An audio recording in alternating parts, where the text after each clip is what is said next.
This is PSN Newsrun, streaming exclusively on YouTube. Hello and welcome to PSN Newsrun. Our top stories: pregnant women in war-torn Northeast face childbirth challenges. Nigerian traditional ruler jailed in US for fraud. And on sports, NPFL Home stadium upgrade. Stay with us for details. Pregnant women in Northeast face deadly risk as poor facilities and dwindling aid turn childbirth into a fight for survival. Let's hear Ella on this report. In Nigeria's conflict-torn Northwest, maternal health care is collapsing under the weight of insecurity and dwindling resources. Local reports highlight how pregnant women already living in displacement camps faces deadly risks due to poorly equipped clinics and shortage of medical staff. Cases of complications like eclampsia and hemorrhage often go untreated, turning childbirth into a gamble between life and death.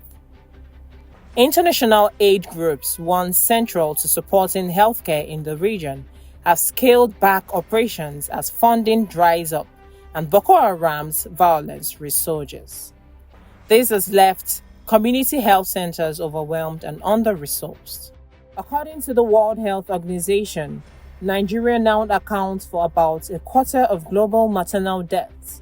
Government interventions, including a $200 million emergency fund, have yet to make a meaningful impact on the ground.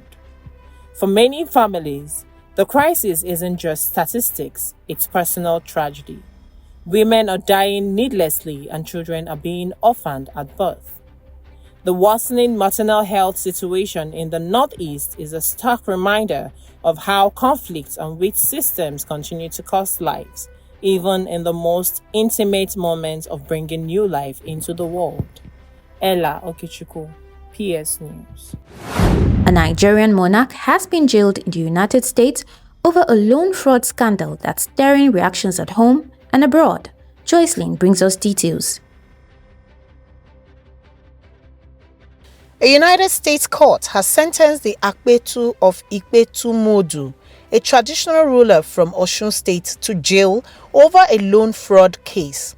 According to reports making the rounds, the monarch was convicted after being found guilty of misrepresenting financial documents in a deal that ran into several thousands of dollars. Details are still sketchy, but U.S. prosecutors say the ruler failed to honor loan agreements and was involved in fraudulent claims, leading to the court's decision. The case has quickly gone viral on Nigerian social media with mixed reactions. Some Nigerians are expressing disappointment over what they call a dent on traditional institutions, while others insist it shows that no one is above the law, regardless of title or position. The conviction adds to a growing list of Nigerian public figures facing trial abroad for financial impropriety. As of now, neither the palace in Ikpetu-Modu nor Nigerian authorities have issued an official statement.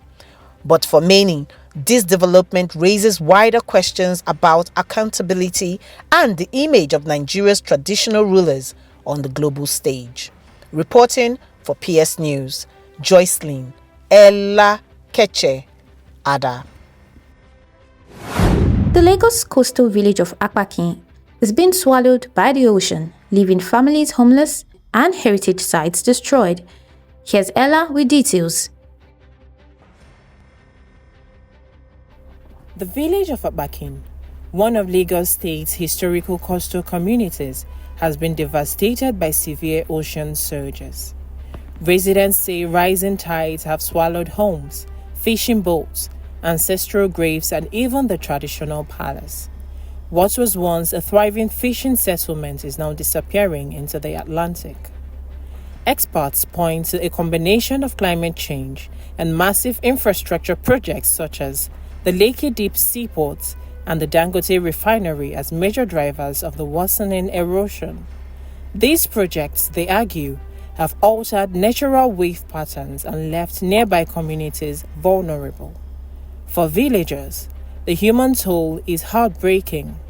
Families are being displaced, livelihoods destroyed and cultural heritage erased. Despite promises of support from the Commonwealth and Nigerian authorities, locals say little action has been taken to protect them. Environmental activists warn that unless urgent steps are taken, more communities along Nigeria's coast could face a similar fate. Abakin's tragedy is now a sobering reminder of how climate change and development pressures are reshaping Nigeria's shoreline and threatening its people. Ella Okichuku, PS News. Activist Omoyele Sowore disputes terrorism and fraud-related charges as the Inspector General of Police seeks his financial records in a high-profile court showdown. Our security correspondent, Dan, has this report. The conflict between human rights activist Omoyele Sowore and the Nigeria's Inspector General of Police, Kayode Egbetokun, has escalated into a dramatic courtroom showdown. The Federal High Court in Abuja has granted an ex parte order compelling 6 banks, UBA, GTB, Zenith, Opay, Moneypoint and Kuda to turn over Sowore's account details from January 2024 to date. The IGP is seeking this information as part of an investigation into an alleged terrorism financing, money laundering and fraud. Sowore, publisher of Sahara Reporters and former presidential candidate, has publicly denounced the charges, calling them a charade and accusing the IGP's appointment of being illegal. He has invited the public to observe the proceedings, describing them as a calculated attempt to silence dissent. Tensions are mounting further as Sowore has revealed that police filed not just one, but 2 separate court cases against him, simultaneously in different courts and before different judges, a move he decries as judicial manipulation. Human rights bodies has also weighed in. The Policy and Legal Advocacy Center, PLAC, condemns Sowore's reported assault and detention, calling for his immediate release and accountability for police misconduct. While Amnesty International also condemned the financial charges, calling them politically motivated and part of wider crackdown on press freedom. As the legal drama unfolds, Sowore's case highlights broader concern about press freedom and abuse of power, the fragile balance in Nigeria's democracy.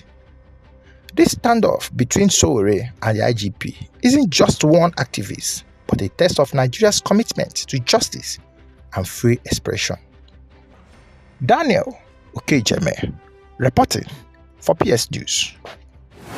Millions of US viewers could lose access to Fox on YouTube TV as a contract dispute threatens live NFL and college football coverage. Jocelyn is on the international desk. YouTube TV could lose access to Fox channels starting today if an ongoing contract dispute isn't resolved. The standoff is between Google, which owns YouTube TV, and Fox Corporation over carriage fees the payment streaming platform make to broadcast certain channels. If a deal isn't reached, millions of subscribers risk losing live Fox programming. That includes some of the biggest sports events on TV, such as the opening week of the NFL season and the kickoff of college football. Industry analysts say disputes like this are becoming more common as streaming services compete with traditional cable and cost of sports broadcasting continue to climb. For fans, the fear is missing live coverage of their favorite teams just as the season begins, a nightmare scenario for both subscribers and advertisers. So far, neither Fox nor YouTube TV has announced a breakthrough, but pressure is mounting as deadlines approach. The outcome of this fight could shape how much viewers pay and what they get on streaming services in the months ahead. Reporting for PS News, Jocelyn Ella Keche Ada. From Nigerian football to international tennis, here are the top sports headlines. From Nigerian football to international tennis, here are the top sports headlines making waves today. Sam is here with details of these stories and more. The Nigerian Professional Football League has ordered Kano Pillars, Barao FC and Abia Warriors to immediately upgrade their home stadium. A review revealed poor pitches, substandard dressing rooms, and inadequate floodlights that fail club licensing rules. With match day 2 approaching, the NPFL insists the clubs act fast to avoid disruption. Super Eagles goalkeeper Stanley Nwabali has suffered an injury while playing for Chippa United, sparking fears over his fitness for Nigerian World Cup qualifiers against Rwanda and South Africa. Stretched off in the 35th minute, Nwabali's absence would be a major setback for the national team qualification hopes. Naomi Osaka made a sparkling return to the US Open, stunning fans with a red bejeweled Nike outfit inspired by Team USA gymnast. The ensemble, complete with a rose hairpiece and a tennis bag tribute named Bella Jane Bling, turned heads as she won her first round match in style. This is Samuel Akman for PS News. And that's our package for you on PSN Newsrun. I am Oluwatosin Deba. Good evening. You just watched PSN Newsrun, streaming exclusively on YouTube. This is your trusted voice for news that matters. Subscribe, like, share, and stay informed.